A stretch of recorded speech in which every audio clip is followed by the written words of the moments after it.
Hi అండి, తెలుగింటి అత్త కోడళ్ళ రుచులకు స్వాగతం అండి. మీరందరూ బాగున్నారా? మేము బాగున్నామండి. మీరు అందరూ బాగోవాలని కోరుకుంటున్నాను.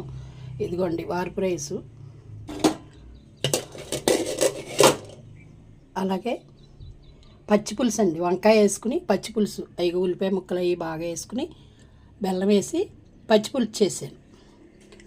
ఇది కోడిగుడ్డు అట్టు అండి. కోడిగుడ్డు అట్టు అంటే ఎలా అంటే జీలకర్ర పొడి, ధనియాల పొడి, అలాగే కొత్తిమీర, కరివేపాకు, ఉల్లిపాయ అన్నీ వేసుకుని ఉప్పు వేసి కలిపేసేసి బాగాను దాంట్లో గుడ్డు కొట్టి పోసేసి అట్టేసానండి.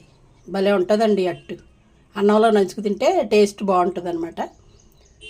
అలాగా కోడిగుడ్డు అట్టు పచ్చిపులుసు, ఈ కాంబినేషన్ నాకు ఎందుకో ఇష్టం అండి. అలాగా అందుకని నేను కోడిగుడ్డు అట్టు ఎప్పుడు కూడా ఆమ్లెట్ టైప్లో వేసుకోనండి. ఇలా వేసుకుంటేనే ఇష్టం. బాగా తింటాను. ఇటువంటిది అన్నంలో ఉట్టి అన్నంతో కూడా తినేయచ్చు అంట, అంత టేస్టీగా ఉంటుందండి. ఇదిగోండి.